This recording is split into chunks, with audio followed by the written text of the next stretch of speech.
voy platicando, ¿no? Antes que nada, por supuesto, también quiero dar las gracias, ¿no? Jorge, a Luis Carlos por la invitación, ¿no? Este espacio que también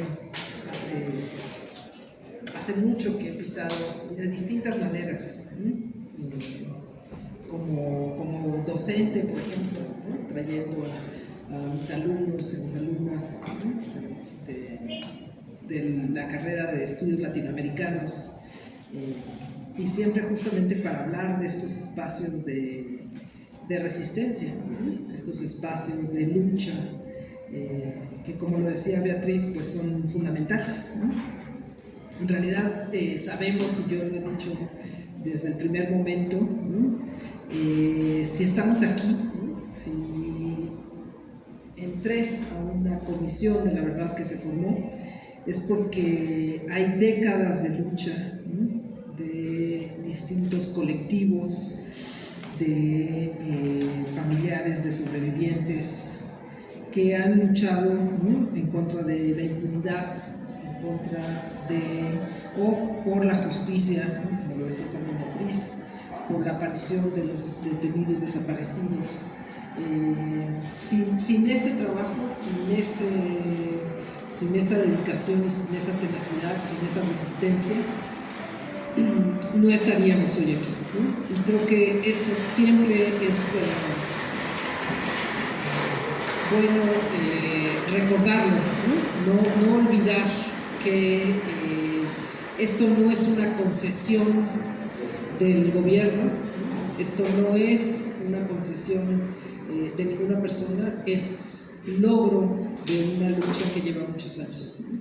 Y simplemente nosotros, nosotras acompañamos esa lucha, ¿no? En algún momento lo hice eso como investigadora y como docente, y desde ese lugar fue que decidí participar también en esta comisión de la verdad, ¿no? Me reía cuando Francisco decía que me iba a hacer algunos comentarios, ¿no? Yo todos me los tomo bien, porque si me los tomara de manera personal ya hubiera sucumbido a muchas cosas, ¿no? Por supuesto que me los tomo de manera personal en el sentido de que hacen parte del trabajo que decidí aceptar, ¿no? Pero quiero decir que no me los tomo pues, individualmente, sí, también personalmente, mal, digamos, ¿no? Yo quisiera, ahora que se pueda, ¿no? Hacer como una especie de balance también, ¿no? De lo que hemos hecho y de dónde nos encontramos en este momento en la Comisión de la Verdad, ¿no? Si es que lo logramos, y si no, pues también lo voy a platicar. Y creo fundamental, ¿no? Recordar que en realidad se trata de una comisión compleja y que abarca varios mecanismos diferentes, ¿no? Por supuesto no puedo dar tampoco respuesta por todos, pero al mismo tiempo, como soy parte de ella, soy parte de todos también, ¿no? Como ustedes saben, yo estoy en el mecanismo de esclarecimiento histórico, ¿no? Pero está también el comité de impulso a la memoria, está el comité de impulso a la justicia, donde efectivamente renunciaron Carlos y Fabián, y bueno, del esclarecimiento renunció Aleida. Ahí están sus cartas públicas, ¿no? En las que ellos dan cuenta de por qué renunciar. Podemos discutir también los motivos y en qué, de todas maneras, sí se está poniendo el dedo en la llaga en algunas cosas de la comisión, ¿no? Está, por supuesto, también todo el mecanismo que tiene que ver con la reparación, ¿no? La reparación simbólica, pero también la reparación económica, y está, por supuesto, el mecanismo que tiene que ver con la búsqueda, ¿no? Una de esas líneas de exigencia que ya mencionaba, ¿no? Creo que la verdad genera memoria, ¿no? La memoria, ya lo hemos visto aquí, ¿no? En esta misma mesa, viene desde distintos lugares, ¿no? Viene desde los archivos, ¿no? Como los archivos que ya han mencionado Juan y Beatriz, ¿no? Viene también, por supuesto, desde los lugares, ¿no? Desde esa ley de memoria que se discutió o que se está discutiendo a nivel nacional y que tiene que ver con los sitios de memoria y que ha generado todos estos debates sobre si el Estado debe o no memorializar, ¿no? O si es solamente la sociedad, los colectivos quienes deben memorializar, perdón. Pero viene también desde el informe, ¿no? Y ese es, bueno, por supuesto, desde donde más puedo hablar, ¿no? Voy a dejar algunos comentarios al final. No sé si tenemos la presentación. Ya casi. Ya casi. Bueno, voy hablando, ¿no? Para que no se nos haga más tarde. Entonces, ¿dónde estamos hoy, ¿no? 2023, junio ya de 2023, a menos de un año, y mejor me río porque si no lloro, de la presentación, ¿no? del informe. Estamos realizando un trabajo muy intenso este año de investigación, ¿no? El año pasado se hizo sobre todo un trabajo metodológico, ¿no? Respecto a los testimonios, respecto a cómo vamos a hacer ese trabajo, por ejemplo, con Tlaxcuaque, ¿no? Que estamos realizando con Juan, ¿no? Y con todas las personas que están trabajando en Tlaxcuaque. Y este año estamos sobre todo en la investigación de archivo y testimonial. Hasta ahora llevamos más de 46 viajes, quizá vale la pena decir, ¿no? Hoy en día somos 4 personas comisionadas, independientes, vale la pena decirlo, sin pago, ¿no? Esto lo estamos haciendo como un trabajo honorario, ¿no? Lo cual significa que en realidad tengo 2 trabajos de tiempo completo, el de investigadora y el de persona comisionada.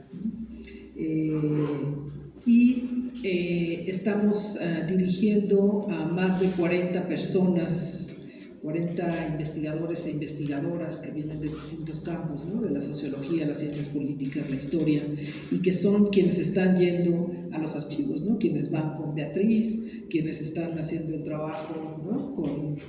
con Juan y demás, ¿no? Para hacer justamente para recabar toda esta información, ¿no? Entonces, bueno, ahorita en total hemos hecho, no, ¿verdad? No sale, no quiere. No quiere. 46 viajes, ¿no? Ahí les ponía un mapita, ¿no? Para que se viera también cómo vamos, ¿no? Que además algo que es importante, no pensar que estamos haciendo un trabajo centralizado o exclusivamente en la Ciudad de México, ¿no? Sino que realmente se está tratando de tomar a todo el país, ¿no? Se han ido a lugares, ¿no? Y una cosa que creo que es importante es que nos están hablando desde lugares y espacios que no son o no eran como los hegemónicos o los reconocidos en el país, ¿no? Por ejemplo, nos invitaron a ir a la conmemoración de la matanza de Monte Chila, ¿no?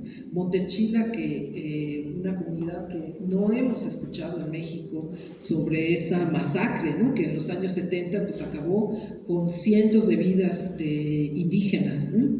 O, por ejemplo, nos han invitado a asistir a Nayarit, donde a finales de los años 70 también el movimiento estudiantil fue reprimido, amordazado, etc. Entonces creo que también una de las cosas, ¿no? En las que se está avanzando es como dar un panorama, ya lo mencionaban aquí mismo, un panorama mucho más amplio del que teníamos probablemente antes, ¿no? Se ha ido, por ejemplo, a lugares como en Tajito, ¿no? En Guasave, Sinaloa, en Cherán, por supuesto, Michoacán, ¿no? En Uruapan también, en Batepec, Chiapas, en Cerro Hueco, Chiapas también, ¿no? En Temisco, en Morelos, en Yagualica, Hidalgo.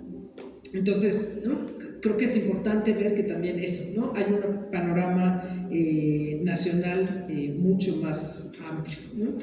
Luego, los archivos que también hay que decirlo, y es una realidad, tenemos 2 años y medio para hacer este trabajo, y los archivos, como ya lo decían también, ¿no? En esta mesa, son inmensos, ¿no? La cantidad, en realidad, de archivos que tenemos es extraordinaria, ¿no?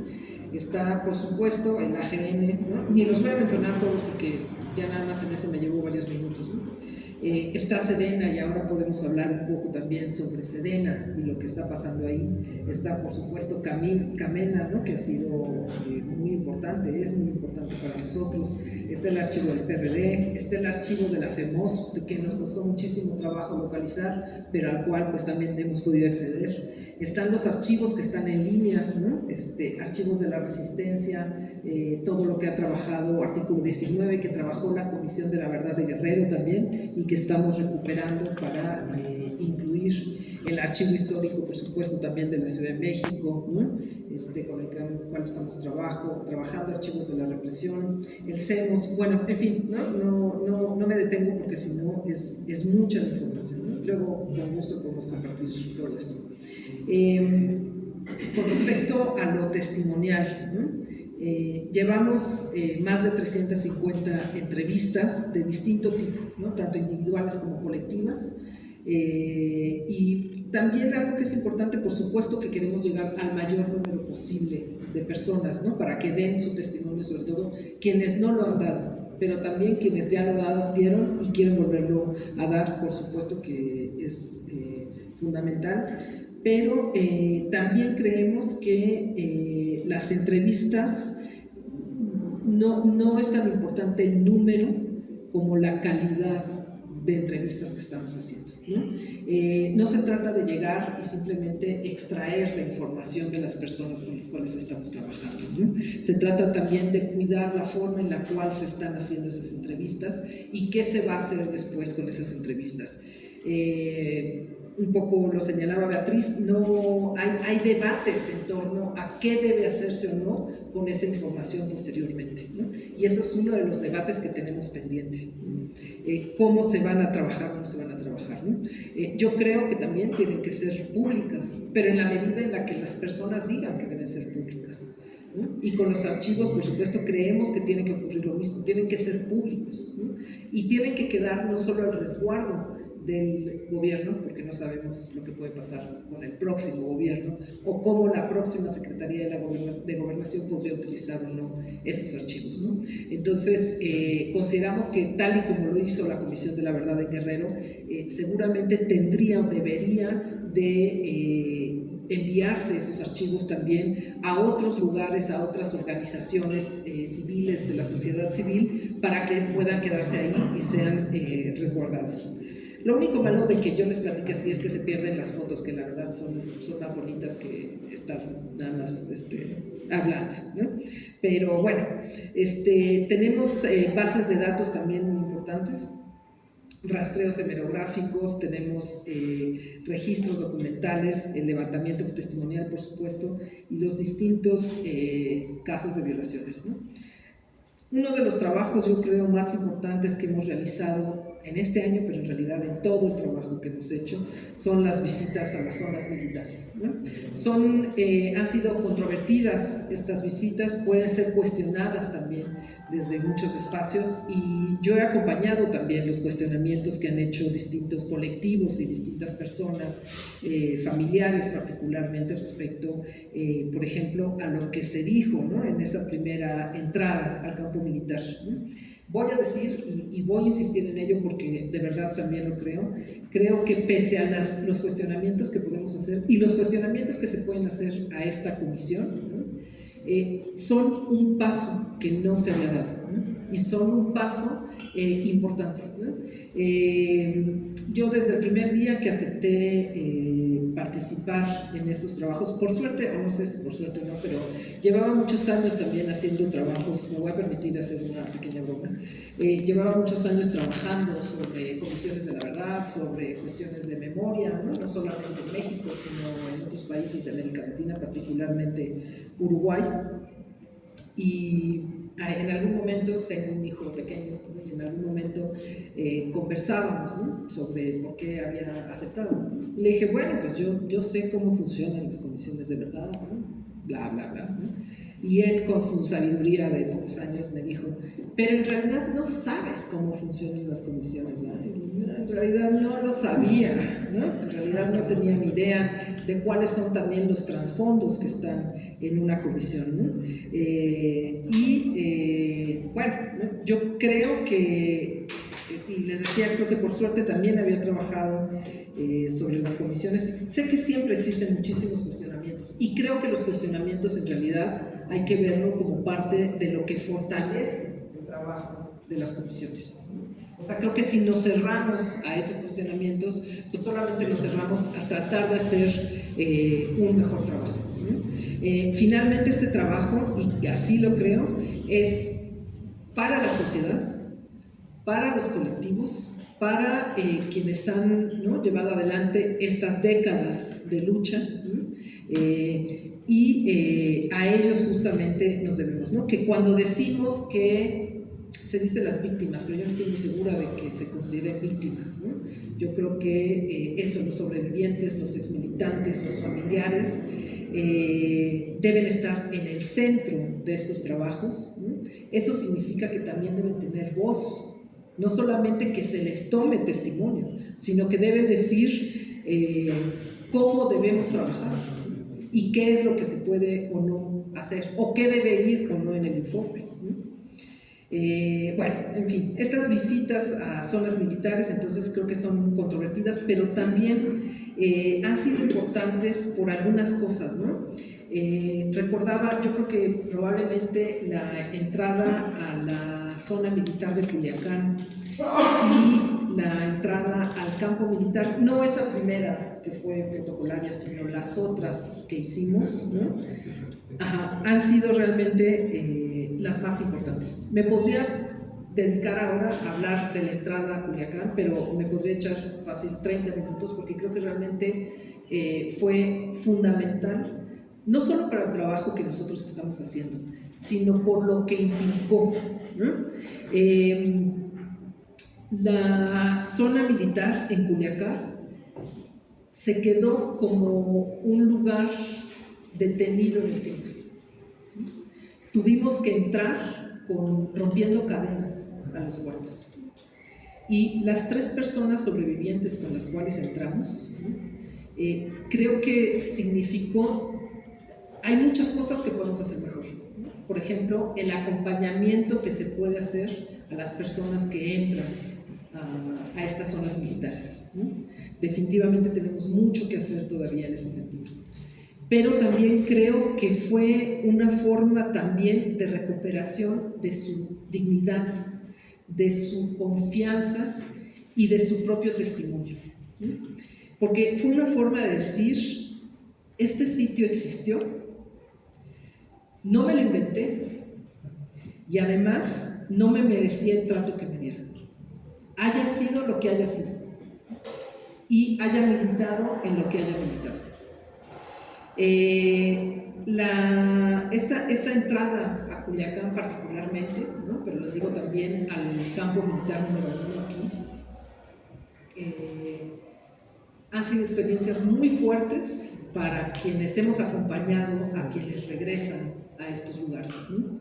En Culiacán, los 3 sobrevivientes ya habían hecho planos anteriores a la entrada. Y cuando entramos, el plano era idéntico. Pero además, por ejemplo, había Cibilo y Ramón, ¿no? Habían sido fotografiados en ese espacio, ¿no?, y teníamos la fotografía. Hay una fotografía en la cual están en el piso, amordazados y amarrados, ¿no?, de las manos, detenidos. Y el piso sobre el que se ven es exactamente el mismo piso casi 50 años después en ese lugar. Entonces, por supuesto que sabemos que estaban esos testimonios, ellos habían dado sus testimonios desde hace muchísimo y teníamos esas evidencias, pero hoy lo que se une también es que el testimonio, las pruebas que se tenían y el espacio coinciden. Y eso es algo que no se tenía antes de esta entrada. Cuando ellos decían, había una celosía azul, y entonces en la entrada entramos y hay una celosía azul, es una prueba más, ¿no? Por supuesto, no está todo hecho. Falta que eso también se judicialice, como en Tlaxcoque. Por supuesto que sí, ¿no? También todo eso tiene que constituirse como un informe que sea prueba para la justicia, ¿no? Pero ese paso, de verdad sí estoy convencida que ha sido probablemente uno de los pasos más importantes en el trabajo que hemos hecho, ¿no? Esa identificación de este centro clandestino de detención y tortura en Culiacán, prácticamente sin lugar a dudas, es fundamental. No ha ocurrido así con otros espacios, ¿no? En Pie de la Cuesta, en el campo militar, son espacios vivos. Entonces son espacios que se han ido transformando también y que no son idénticos a como los y las testigos recuerdan esos espacios. Entonces, en Pie de la Cuesta, una de las personas decía, es que recuerdo que desde un edificio se veía un montículo. Entonces, logramos entrar a un edificio, se veía el montículo, pero decían, pero el espacio aquí adentro no coincide. No coincide porque resulta que ya se tiró ese edificio. Y hoy existe la misma ventana, pero en un edificio diferente, ¿no? Entonces, aún así, consideramos que eso, ¿no? Todo eso que estamos viendo, esas entradas, son un paso que, por supuesto, no se hubiera dado si no fuese también una comisión gubernamental. Y lo voy a decir porque lo digo siempre, el que sea un espacio, una comisión gubernamental, tiene pros y tiene contras. ¿No? Es inevitable, ¿no? Lo que está a favor, pues es justamente esto, ¿no? Que nunca se hubieran abierto estos espacios de otra manera, ¿no? Las dificultades, pues que dependemos de muchos actores, que dependemos también del financiamiento y de los ritmos de la administración pública.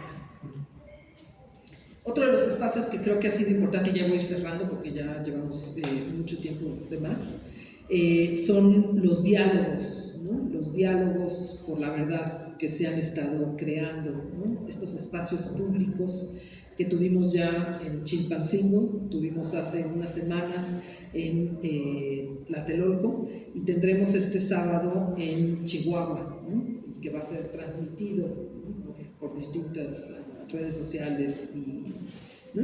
Y que hemos encontrado, por ejemplo, allí en Tlatelolco tuvimos una mesa en torno a Tlaxcuaque, ¿no? Entonces, efectivamente, cómo ha habido la represión no fue exclusivamente contra movimientos políticos y sociales, ¿no? Una de las líneas que se está tomando es la represión también a cuestiones de género, a cuestiones de sexualidad, ¿no? Entonces ahí se presentó, por ejemplo, una mesa de mujeres transgénero, ¿no? Que presentaron, ¿no? toda la represión que han conocido, pero también, ¿no? Sé que, por ejemplo, hemos entrevistado también a personas que como extranjeras justamente vivieron, ¿no? toda esa represión, porque también una de las líneas de investigación es la represión que se dio a extranjeros en el país en ese periodo, ¿no? Entonces, por supuesto, conocemos, ahora sí está, bueno, por las, avanza, mucho, más. Bueno, todos esos eran los que les contaba, más. Hasta donde diga diálogos. Ok. Exacto. Ya. Más. Sí. Más. Creo que ahí está, ¿no? Ahí está lo de Tlaxcuaque justamente, ¿no? Si pasas a la siguiente, eso, ¿no? Tuvimos también estas mesas sobre Monte Chila, ¿no? Que ya les digo, yo personalmente no había escuchado hablar de Monte Chila, ¿no? Entonces, creo, en Puebla, en la Sierra Norte de Puebla, ¿no? Y ahí se dio sobre todo por cuestiones ligadas a la tierra, a la lucha por la tierra, ¿no? Entonces, que es otra de las líneas de investigación que tampoco en general se tomaba en cuenta, ¿no? Guadalupe de Hijos dio información. Por ahí está, ajá, Guadalupe, por supuesto, ¿no? Porque también hemos trabajado desde hace muchísimo, ¿no? Podemos pasar a la siguiente y vemos también, por ejemplo, gente que viene de la Acción Cívica Nacional Revolucionaria, ¿no? Que nos dieron también todos, ¿no? Sobrevivientes, por supuesto, de Lecumberri y de otros espacios, ¿no? Ahí estuvo también Laura Gaitán, ¿no? Que, bueno, pues eso, ¿no? Dieron justamente sus comentarios. Pasamos a la siguiente, ¿no? ¿Hacia dónde vamos? Bueno, pues continuamos con los diálogos por la verdad. Vamos a decir, ya les decía, ¿no? Este sábado estamos en Chihuahua. Pasamos a la que sigue y tenemos también, ¿no? Todos estos espacios,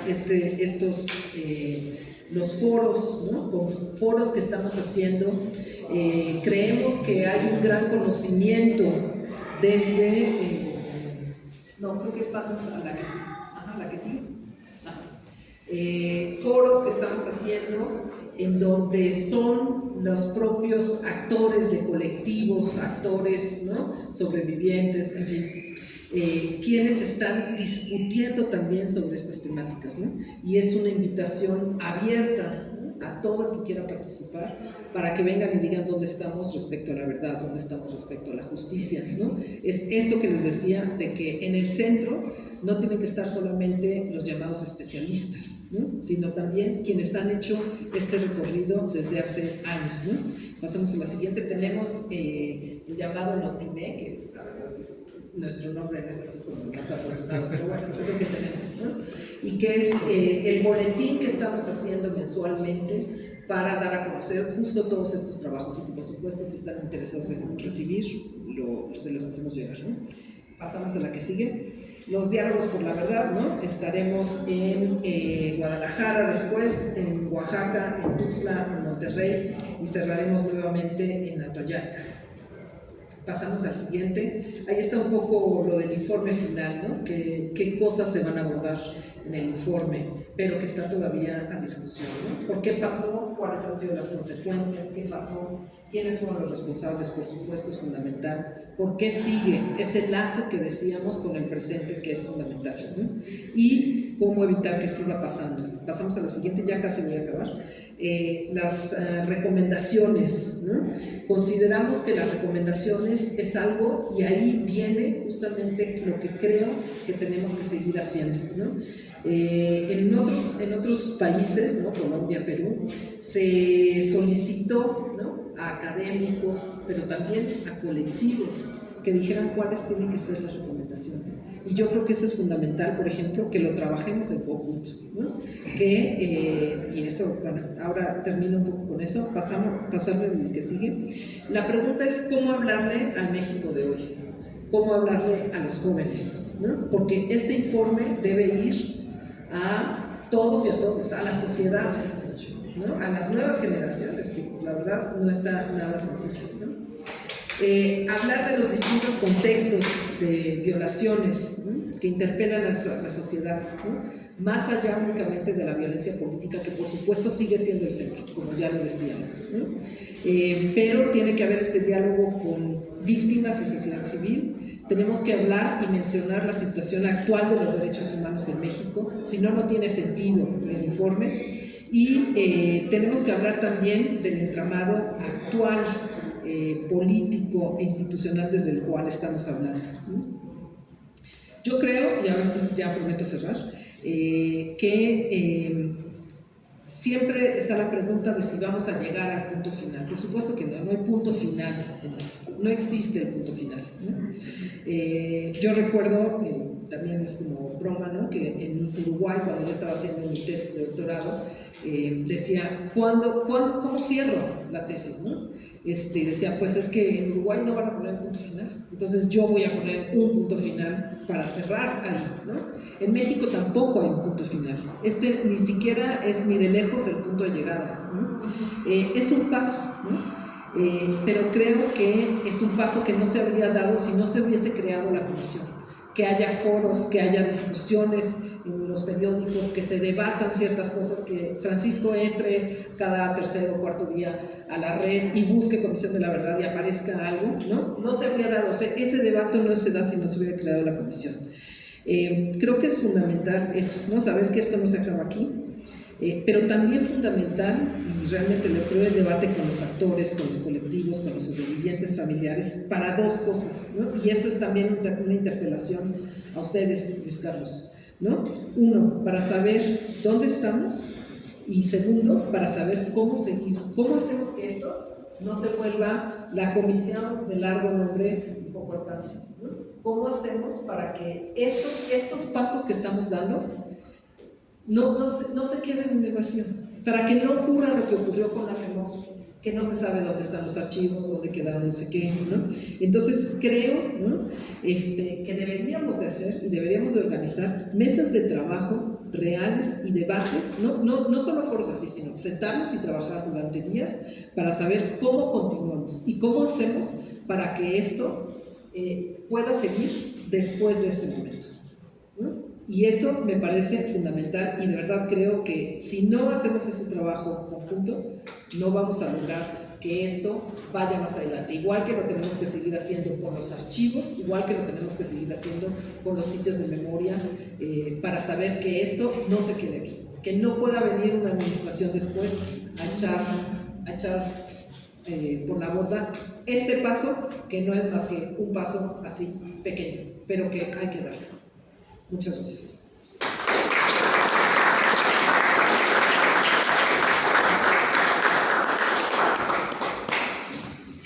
Bueno, pues muy bien, muchas gracias, mucho por reflexionar, mucho por hacer. Y pues damos paso a las preguntas. Si gustan, vamos anotando. Quien desea hacer alguna pregunta, comentario en relación a lo expuesto por nuestros ponentes, con todo gusto estamos aquí un momentito más. Podemos empezar los debates.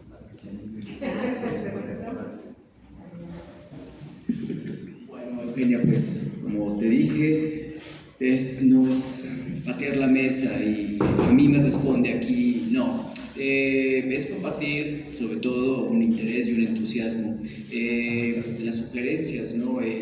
Decías hace un momento, el punto final no va a ser tal, va a ser un punto y seguido, digamos, que tendrá que ser continuado, tendrá que ser retomado por otras personas, por otras instancias. Y los jóvenes, a mí me sorprende, creo que alguna vez te lo comenté en un correo, en alguna conversación, cómo para los jóvenes universitarios de ahora, que tienen 18, 20 años, el tema del 68 no es desconocido, pero el tema de la guerra sucia suele ser casi, de la guerrilla suele ser casi, por ahí hay alguna referencia, pero no forma parte de los libros de texto, a diferencia del 68, por ejemplo. No hay una memoria compleja como la que tú has estudiado que les llega de una o de otra manera, más directa o más indirectamente. Yo creo que hay que hacer mucho trabajo con los jóvenes. Te oí hablar, veía la presentación y me gustaría proponerte que hagan una especie de tour, perdón, no encuentro una mejor palabra, una serie de visitas, de diálogos en las universidades.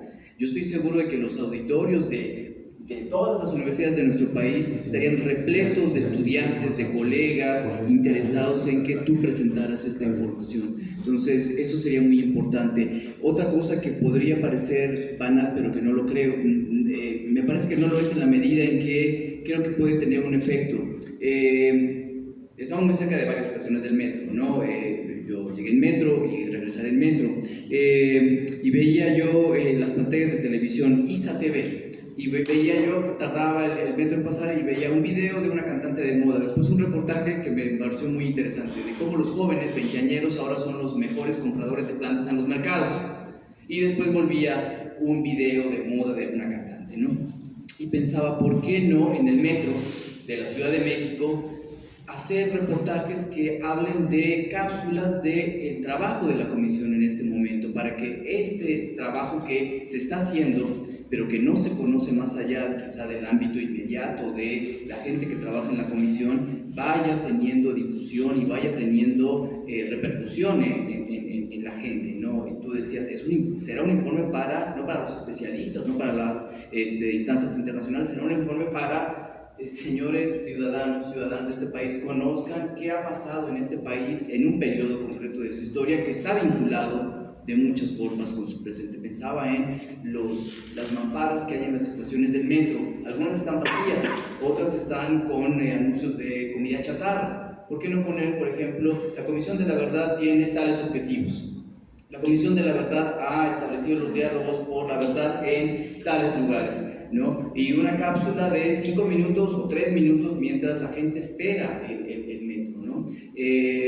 Yo estoy seguro, no sería la única persona que diría gracias por poner esto, ¿no? Y hablar con los universitarios. No es un tema exclusivo de militantes o de víctimas o de universitarios, pero los universitarios creo que somos gente, digamos, muy deseosa, muy interesada en que vaya alguien como tú a hacer esta presentación, ¿no? Y que les diga a los chicos, a las chicas, esto estamos haciendo, esto estamos preparando para que en año y meses ustedes tengan ese informe. Eso es lo que te quería comentar. Y no importa, no importa.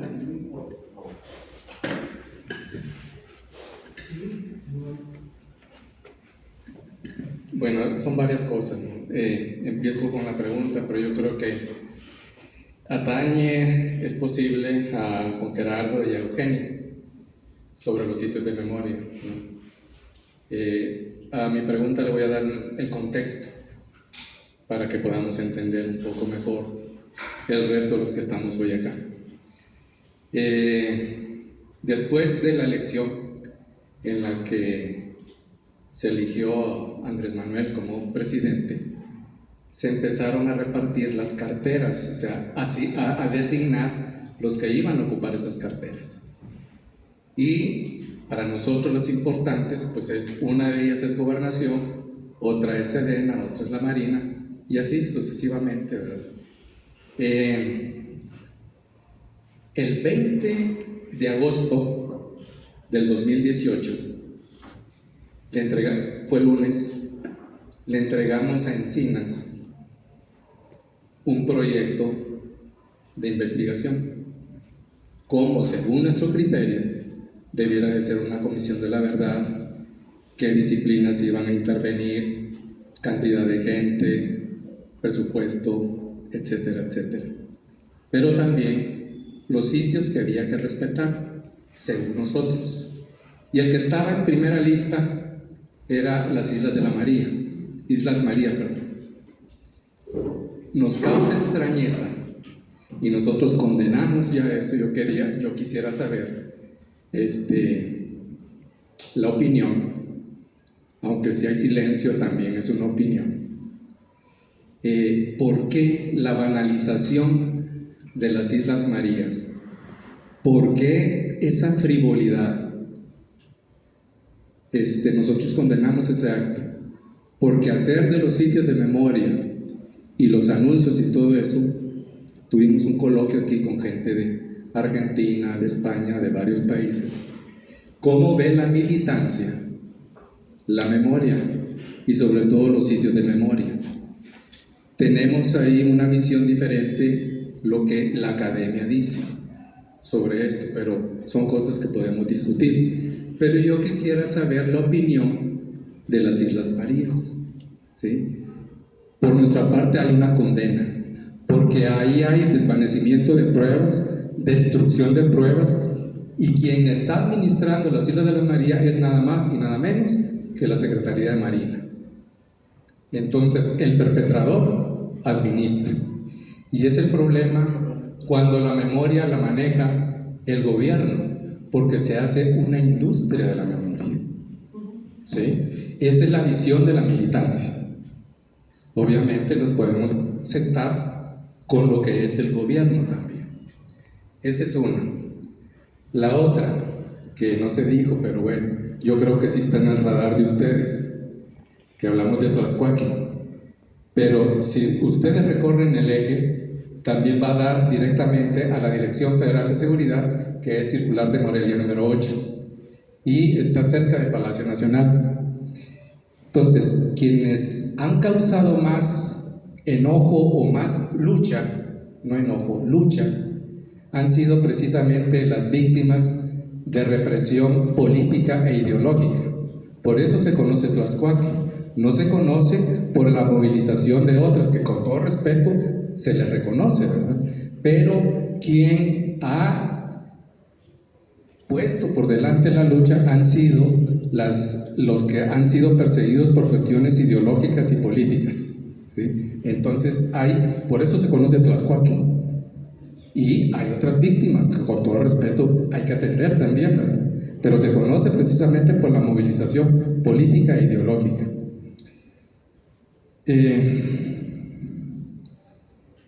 La Comisión de la Verdad, yo aquí pues lo tocó Francisco, te voy a decir cómo se llama, perdone, aquí traigo, porque son cosas muy importantes, que cuando estamos hablando de memoria, nosotros ya estamos hablando de técnicas del olvido. No es que hayamos superado hablar de memoria, pero también hay muchas técnicas del olvido. Y entonces, la comisión se llama, según Presidencia, la Secretaría de Gobernación y Sedena, así se llama. Lo voy a poner más grande porque ya no veo.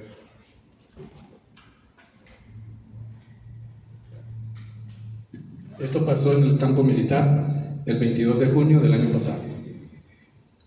Comisión para el acceso a la verdad, el esclarecimiento histórico y el impulso a la justicia de los hechos ocurridos entre 1965 y 1990. Es muy diferente decir violaciones graves a los derechos humanos que los hechos ocurridos. O sea, aquí que están ocultando. Y eso fue en la mampara y nadie lo condenó. Hubo deslindes, pero un deslinde es muy diferente a una condena, ¿sí? Y nos equipararon a los que fueron víctimas con los que fueron torturadores, ¿sí? Nos equipararon. Y eso no lo vamos a permitir, no podemos conciliar con eso. Y no vamos a perdonar, y esto no se olvida, porque ya está consignado, ¿sí? Es un elemento que aquí, si vamos a ser serios, si vamos a ser firmes, pues esto es un ocultamiento de la verdad, ¿sí? Se me van las cosas. Permítanme, pues está la pregunta de las Islas Marías. Está eso de cómo se llama esta comisión, y hay que reconocerle al gobierno de la Ciudad de México que ha cerrado, digámoslo así, ¿verdad? No se me ocurre ahorita otra palabra, Tlaxcuaque, porque es objeto de investigación, lo que no ocurre en Circular de Morelia. Circular de Morelia es el problema cuando uno, según nosotros, se empieza a hacer un uso banal de estos sitios, porque ahí hay oficinas administrativas. Cuando se les pidió que dejaran libre ese espacio, porque es un espacio de investigación.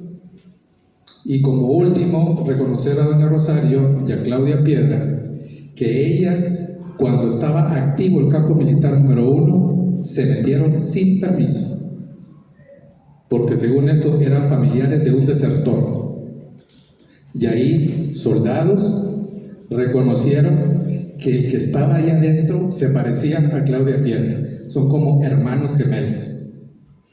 Y la otra, conocen perfectamente Circular de Morelia número 8, y según la descripción que se les dio del lugar, cambiaron muchas cosas. Se pidió en ese momento quién construyó, quién compró, dónde están los planos arquitectónicos originales y cuáles son los planos arquitectónicos que el cambio. En la memoria de cálculo se pidió y Gobernación dijo que no tenía acceso a esos documentos. Entonces, si vamos a hablar de sitios de memoria, pues yo creo que tomemos las cosas realmente lo que es un sitio de memoria. Y la otra, a ver si me pueden ayudar. Pedí la hoja de servicio de Luis Crescencio Sandoval. es muy diferente su currículum vitae a la hoja de servicio. ¿Sí? Porque tenemos indicios de que operó, entre comillas, en la guerra sucia. Lo que pedimos fue la hoja de servicio y hasta el día de hoy no nos han dado. Entonces, para nosotros sería maravilloso que esta comisión de esclarecimiento histórico nos ayudará en conseguir la hoja de servicio del actual secretario de la Defensa Nacional. Entonces quedan ahí 2 preguntas. Gracias.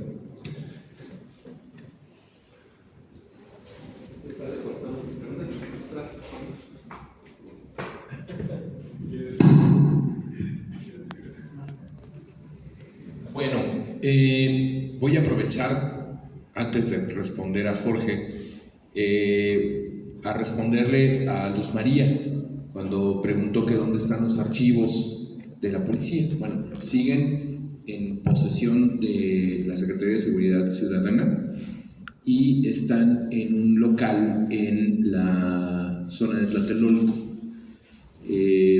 Por supuesto hay que entrar, hay que organizar, hay que identificar, hay que hacer todo el procesamiento archivístico. Esta misma pregunta me la hizo Pérez Ricard hace poco, fue la misma respuesta. Solo que pues no es fácil, porque las instituciones no son fáciles de transformar. Yo soy consciente de que el proceso mismo de creación de la UACM, la manera en que se rescató el archivo de Gregorio Seltzer, pues dio pie a que se pudiera estructurar un equipo de trabajo que tiene continuidad, que tiene condiciones para hacer todo este trabajo maravilloso que hace la maestra Betty Torres, ¿no? Y su equipo. No ocurre así en las instituciones, en las otras instituciones. Quienes hemos trabajado en archivos sabemos lo que representa enfrentarse al desorden organizado desde la visión del productor del documento, que requiere ese documento en particular para su uso exclusivo. Hasta hace muy poco, en los archivos de la ciudad, el inventario era el que tenía una persona en la cabeza y no había instrumentos públicos. Hasta hace muy poco, ¿no? Bueno, entonces está en proceso esa parte. Estamos colaborando con la Comisión de la Verdad para poder sacar eso. Pero hay otro archivo muy importante también, del que ya se está haciendo cargo la Procuradora General de Justicia de la Ciudad, que es el archivo histórico de la Procuraduría, que es donde debe estar al menos una parte de lo que fue el archivo de la DIPD, de la Dirección de Investigaciones para la Prevención de la Delincuencia. Esas son las respuestas. También estamos ahí apoyándonos con la Comisión de la Verdad del esclarecimiento histórico, porque en realidad es solamente una parte de la Comisión de la Verdad, que es mucho más grande, ¿no? Entonces esa es una respuesta. Luego, en relación con los sitios de memoria, sí, efectivamente, cuando se planteó con las organizaciones como ustedes y como Comité 68 y como otras organizaciones que estuvieron trabajando con nosotros la construcción, la conformación del sitio de memoria de Tlaxcuaque, decidimos apegarnos a la resolución 003-2019 de la Comisión Interamericana, porque fue un argumento jurídico que nos permitió quitar ese inmueble del dominio de la Secretaría de Seguridad Ciudadana, porque nos pareció muy importante efectivamente que el uso y el acceso a la entrada y salida de un inmueble como ese quedara sujeto a un proceso de investigación. De inmediato llamamos a la Procuraduría General de Justicia. De hecho, antes incluso de que hubiera una carpeta de investigación, por instrucciones de la jefa de gobierno, llegó Procuraduría, entró Procuraduría y cerró. Y lo pasaron temporalmente a Cultura, nomás que Cultura no tiene ni presupuesto, ni atribuciones, ni ninguna otra herramienta para poderlo tener en su poder. Entonces, el desarrollo de la investigación, de las investigaciones y las carpetas de investigación llevó a que ahora quede a cargo de la Procuraduría General de Justicia. Y esto me lleva a plantear que, en efecto, la política de memoria debe estar sujeta a la intervención directa de los principales interesados, son los familiares, los sobrevivientes, las víctimas, sí, pero también al resto de la sociedad. Y entonces en Tlaxcuaque intentamos algo que también estamos haciendo ahora mismo, hoy, en este momento. Me están pasando el reporte, por eso es que estoy en el teléfono, de Cosmos, de la Faro Cosmos, porque ahí hay otro sitio de memoria que es la calzada México-Tacuba, y se están realizando foros. Me congratula que se realicen en un espacio lleno de jóvenes, que todo el tiempo hay jóvenes ahí y que se está ocupando para tal finalidad, ¿no?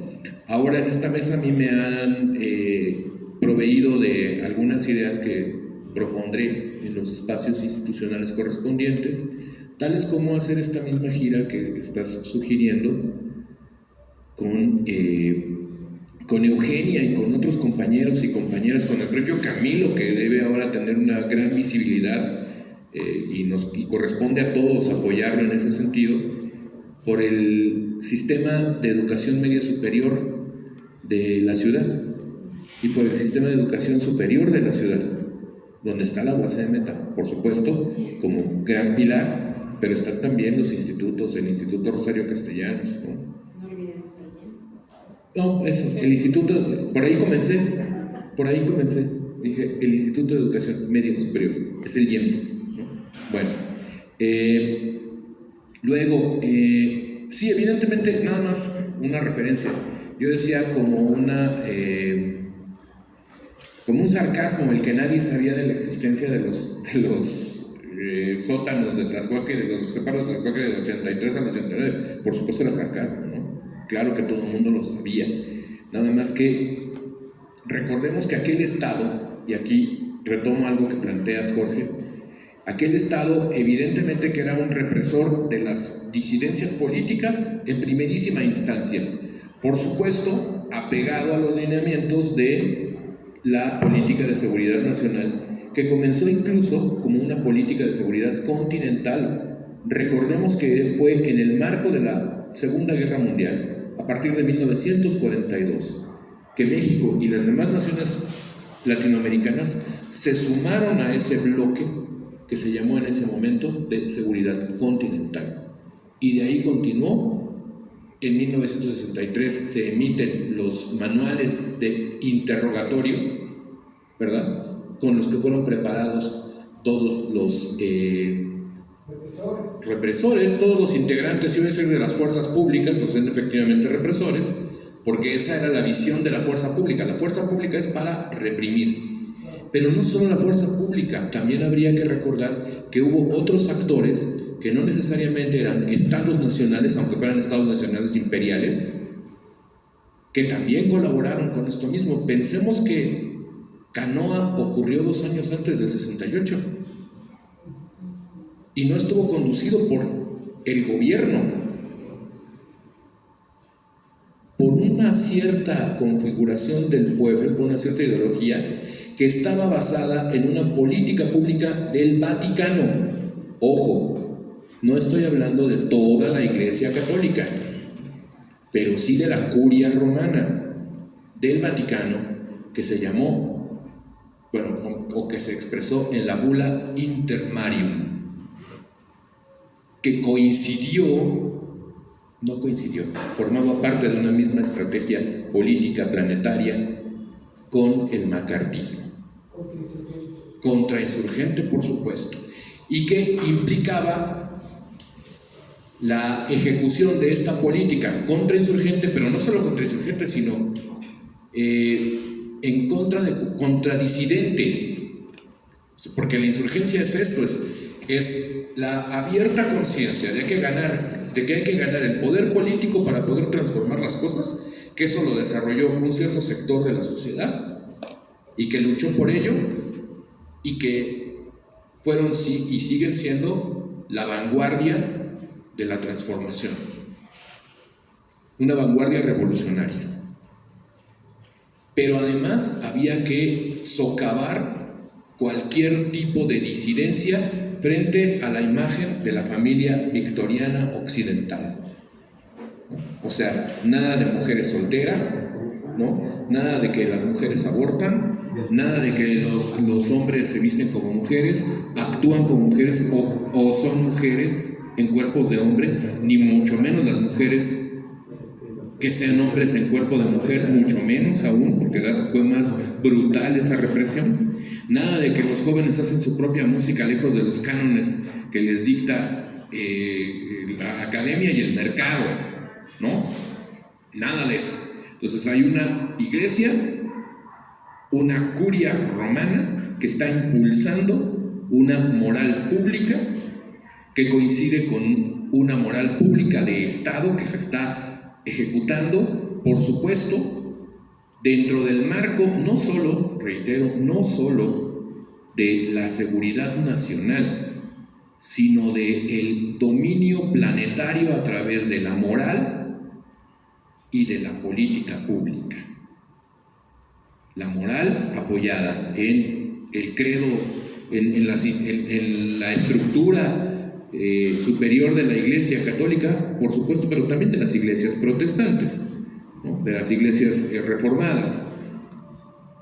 Y todo esto dio como caldo de cultivo una etapa de la vida de la humanidad altamente represiva. Hoy la represión viene por otros medios, ¿verdad? Hoy hay otros medios también actuando. No ha dejado de actuar aquel estado impositivo, pero hay ahora otros medios más sofisticados, el control a través de las redes sociales, el mercado cultural, en fin, ¿no? Otras formas que se suman a estas que existieron previamente. Y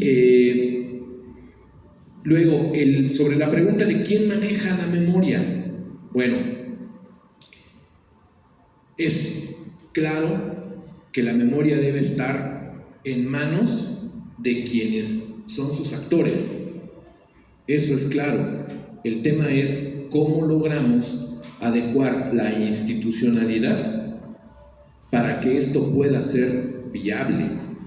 Dentro del marco de la creación de estos sitios de memoria, hubo una reunión con otros sitios de memoria, con la RESLAC, ¿no? Que reúne sitios de memoria de América Latina, y se planteaba, bueno, es que en Argentina los manejamos nosotros sin intervención del Estado, pero entonces empiezan los problemas de financiamiento, ¿no? Todo lo que ya sabemos. En otros lados se maneja por parte exclusivamente del Estado, y entonces cambia el Estado y se olvidan de la política pública de memoria. Es más, la combaten, ¿no? O crean estos olvidos voluntarios. En fin, me parece pues que el reto inmediato, así como lo alcanzo a mirar, es efectivamente engarzar con las nuevas generaciones que desafortunadamente no están teniendo la conciencia de que el ambiente de libertades se ganó con la sangre, con el sacrificio, con la tortura que sufrieron nuestros compañeros que fueron objeto de estas violaciones, ¿no? Eso.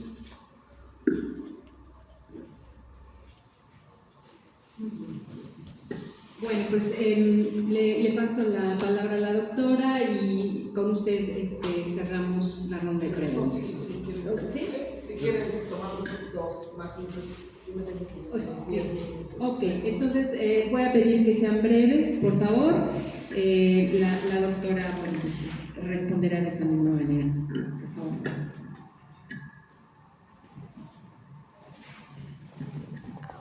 Bueno, felicitados por este gran trabajo extraordinario. Bueno, me vinieron pronto muchas imágenes. Me acuerdo que en la jornada un capitán denuncia los vuelos de la muerte en Acapulco y al mes lo desaparece. Me acuerdo también que Gil Yacola, ¿no? Que estaba ahí en la APO, cuando estuvo el movimiento de la APO, que él dijo, yo participo, pero no me hace nada por ser güerito. Y yo dije, pues lo van a desaparecer. Y efectivamente lo desaparecieron. Casi, bueno, podemos decir que ahí está el tema de los compañeros de Ayotzinapa, que el día de la desaparición hubo testimonios, porque salió en el noticiero. Ese día, pocos minutos de los hechos, salió el noticiario, salieron todos los responsables y estaba ese video, y ahora resulta que desapareció ese video, ¿sí? Que fue público y que lo vimos millones, ¿no? Con todas las autoridades responsables, ¿no? De Policía Federal, Gobernación, el jefe militar, y de otro tipo, el director, ¿no? Y bueno, viene por último el testimonio de los compañeros de la Comisión Internacional de la Verdad, que todo el tiempo lo han desacreditado, ¿no? Con todas las pruebas ahí.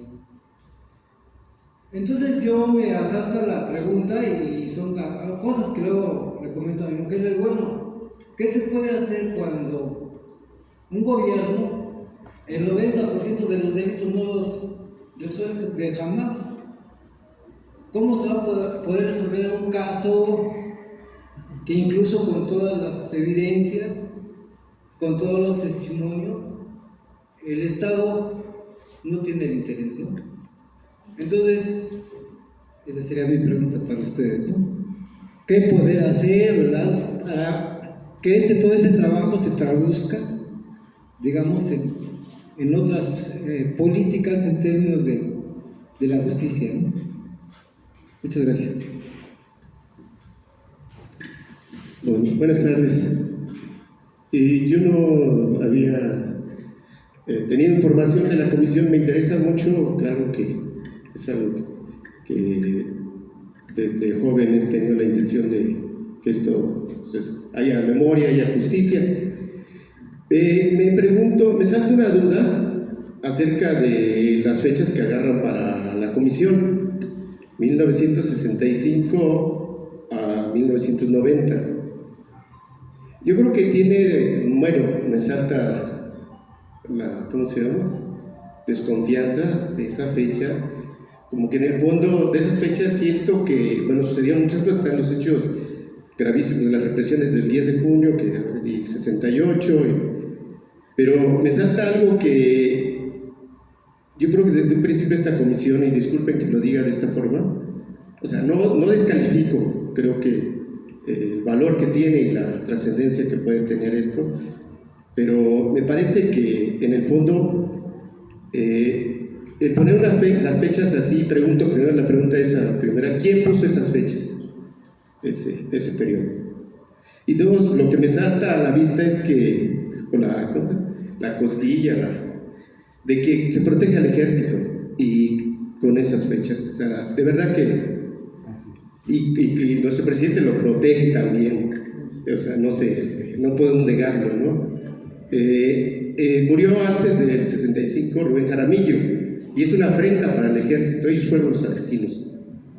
Y después de 1990, 2007, secuestran a los dos compañeros del EPR, ¿no? Los dos. Entonces, un suceso anterior que no se abarca y un posterior. Entonces, nada más lo dejo ahí. Yo también me quiero permitir hacer una pregunta. en relación con la recomendación 98-VG del 2023 que emitió la Comisión Nacional de los Derechos Humanos, en ella se establece primeramente que la represión empieza de 1951 al 2016 y bueno, en esa recomendación viene obviamente la Comisión de la Verdad. Mi pregunta son en dos sentidos. ¿Cuál va a ser la diferencia de este informe de la Comisión Nacional de los Derechos Humanos con respecto a este informe que nos va a dar la Comisión de la Verdad? Parece que se les adelantaron un poquito. Y bueno, ¿qué piensa la Comisión de la Verdad frente a estas recomendaciones? Si ha contestado, si no ha contestado, o cuál es el debate que se ha generado en torno a la recomendación. Y bueno, a la maestra Beatriz me gustaría preguntarle, desde su experiencia, ¿cómo podemos combatir estas memorias huecas? Y bueno, sería todo. Y ya por último, la compañera. Con ello terminamos. Gracias. Mi nombre es Maricruz Martínez, soy de Ciudad Neza y creo que la doctora Beatriz Torres dijo algo muy importante que me causó mucho ruido y mucha semblanza del trabajo que yo realizo en teatro. Tengo un equipo de teatro, un grupo de teatro que es una AC en Ciudad Neza y trabajamos durante muchos años el tema del 68 con la obra de teatro Conmemorantes. Creo que no hay mayor ejemplo que todo lo que dice la obra y como decimos y como digo yo en mi monólogo, creo que no olvidar es resistir y resistir es seguir luchando y seguir de pie. Pero hay algo que dijo usted, doctora Beatriz, la verdad nos daña, la verdad, como decía mi mamá, la verdad no pesa, pero incomoda. Y yo creo que contra eso estamos peleando y contra eso debemos de pelear. La doctora Eugenia comentó que había que hacer trabajo social y yo estoy de acuerdo en todo, pero sí quisiera que se tomara mucho en cuenta la mesa de hoy para con todos los que estamos aquí, que salgamos con un compromiso social, que salgamos con un compromiso de que vamos, como lo comentó el profesor Francisco, que salgamos con una ímpetu y con una actitud de hacer un chisme, porque somos buenos los mexicanos para el chisme, pero hacer un chisme sobre los derechos humanos, sobre la Comisión de la Verdad y sobre todo lo político que está viviendo México ahora en estos momentos. Creo que como actores principales de una familia, papás de unos hijos o hijos de unos padres, tenemos ese deber y tenemos que tener el poder cívico para salir y hacer un chisme de que tenemos que hacer que el gobierno trabaje para el pueblo, no el pueblo para un gobierno. Gracias.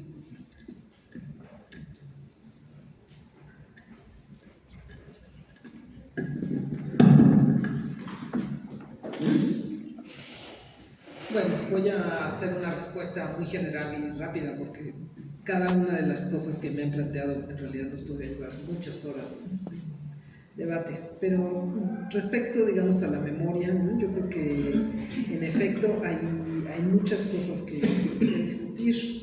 La memoria, en realidad muchas veces la entendemos mal y creemos que es el recuerdo de algo, ¿no?, pero en realidad la memoria es tanto el recuerdo como el olvido de las cosas, ¿no? Y en ese olvido, por supuesto que estoy de acuerdo con Jorge respecto a la banalización, ¿no?, de que se ha hecho de las Islas Marías, ¿no? Ya lo habíamos conversado, ¿no? Eso ha ocurrido en otros países. Y también se ha condenado, ¿no? Pienso particularmente, por ejemplo, en Uruguay, en esta muy famosa cárcel, ¿no?, que terminó convirtiéndose en un centro comercial, mucho, le digo, Punta Carreta, por supuesto, ¿no? ¿No? Tan banal como las Islas Marías, ¿no? Y sí, probablemente hemos fallado, ¿no? Y habría que denunciarlo con mucho más claridad, ¿no? Creo que las políticas de la memoria, en términos generales, se entiende que vienen desde el gobierno, ¿no? Pero yo creo que vivimos en un mundo en el que hay múltiples memorias y que vienen desde distintos lugares, ¿no? Hay memorias que sí, que vienen desde estas políticas, digamos, gubernamentales y que también son importantes, ¿no? Que no, o sea, creo que no se tienen que desechar tampoco, ¿no? Pero sí, en algunos casos, pues tienen que cuestionarse, ¿no? La política, por ejemplo, que está llevando a que Tlaxcuaque se vuelva un sitio de memoria, pues es una instancia oficial y gubernamental, ¿no? Y que con las críticas pues, que podamos o no hacer, pues es mucho mejor que exista esa política hacia Tlaxcuaque a que no existiera, ¿no? Estoy de acuerdo que también puede ser cuestionado si Circular de Morelia tiene o no el mejor destino, ¿no? Aunque sí tiene por lo menos, ¿no? Como un espacio en el cual se debate lo que ahí ocurrió, ¿no? Que se tendría que haber tomado como otro espacio, me parece que sí, ¿no?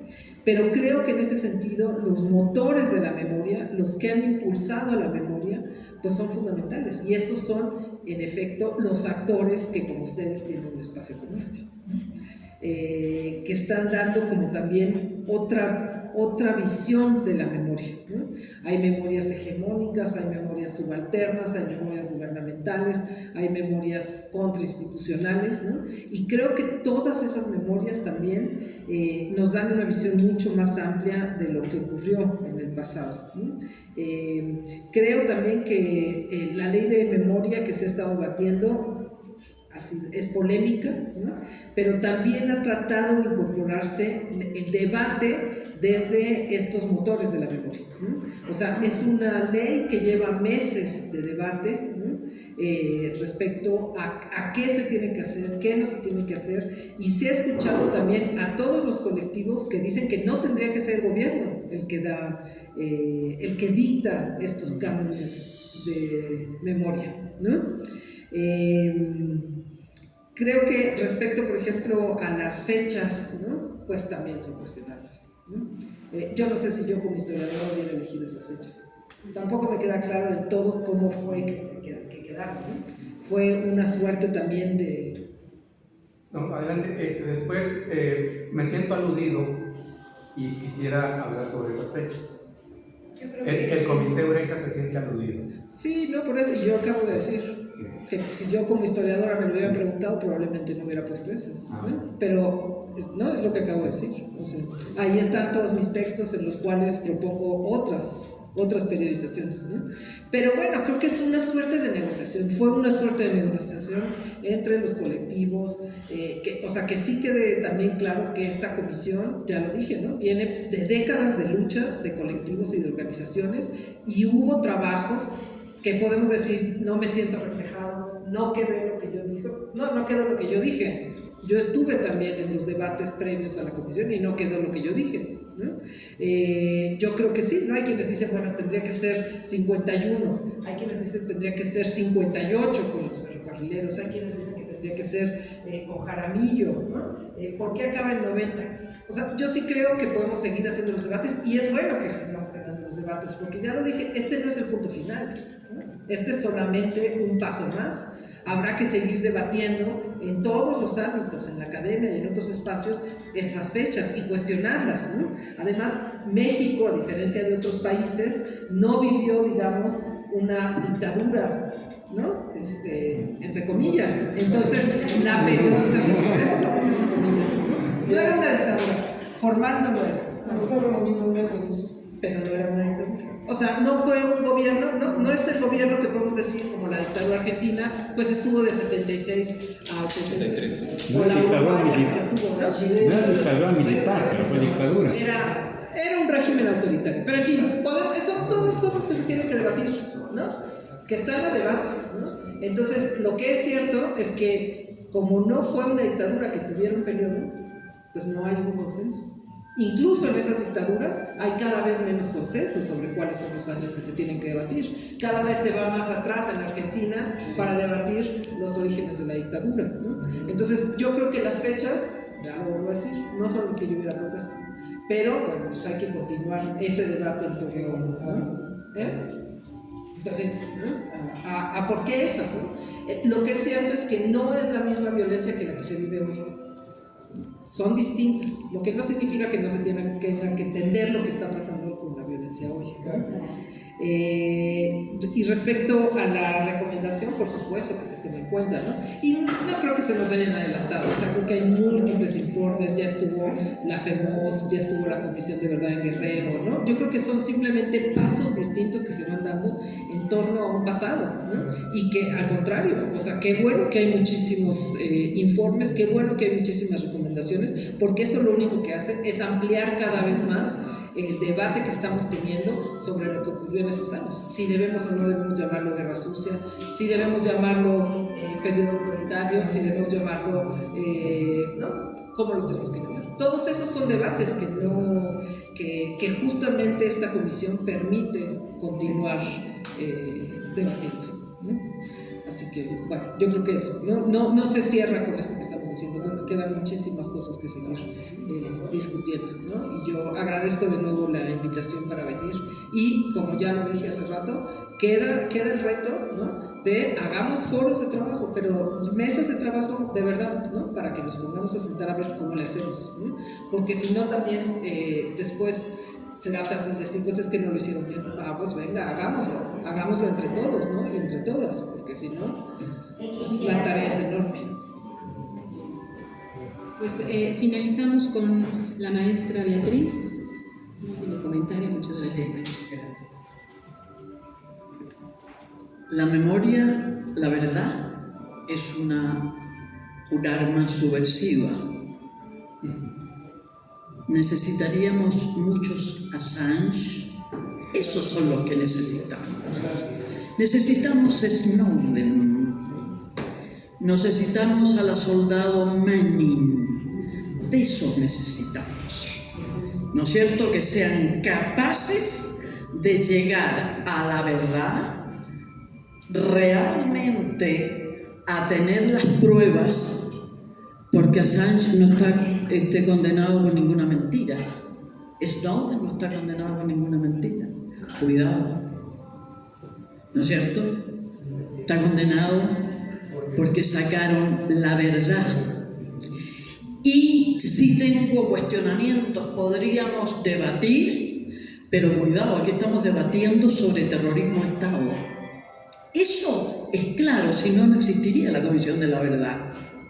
Y aquí no nos podemos quedar solamente en el debate, solamente en los encuentros y en las visitas que son importantes, etcétera. Todo lo que nos has contado es extremadamente importante.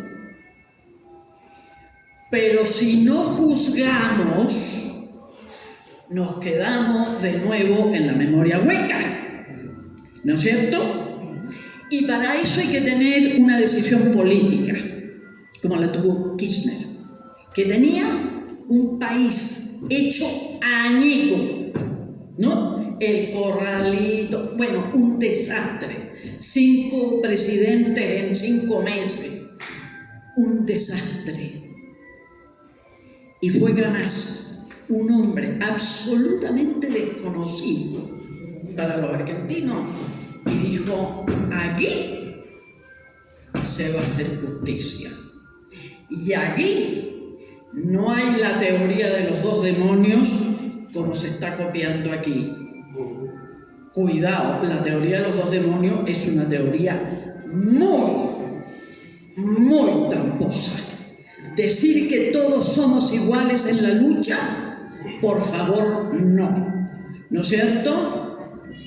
Que nos tenemos derecho a defender y tenemos derecho a luchar por los medios que sean. Yo le preguntaría a todos los países que conmemoramos las independencias, ¿se hicieron cómo? ¿Se hicieron tomando café o se hicieron a punta de balas?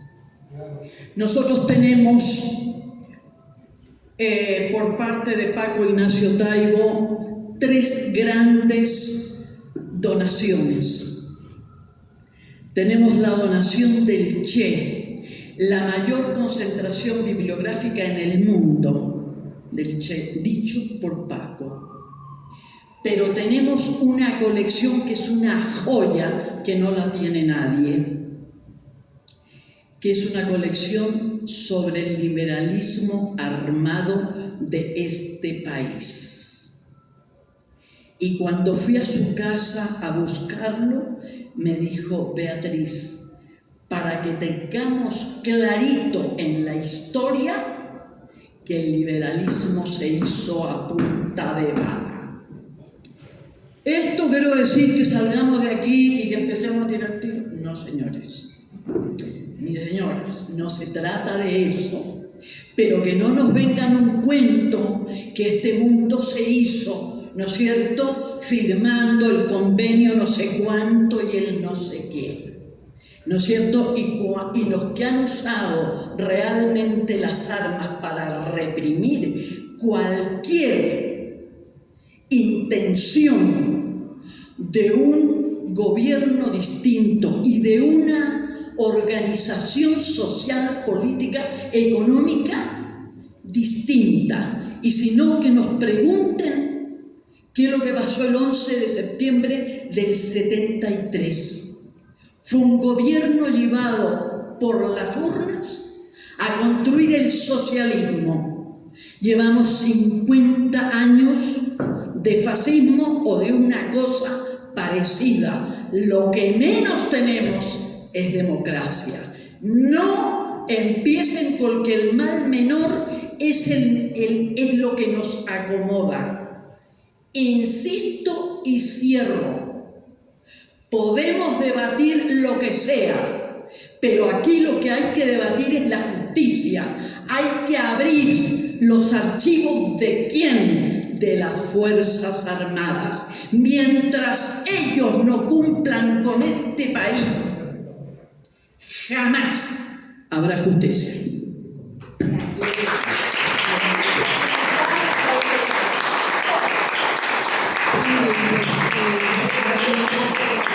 cerramos esta serie de sesiones. Esta es la última. Esperamos próximamente tener alguna nueva. Y muchas gracias a los ponentes, muchas gracias a ustedes por su presencia. Y no sé si quieras comentar. Nada más, en nombre del Museo Casa de la Memoria Indómita, gracias, maestra, doctora, Francisco, Juan Gerardo.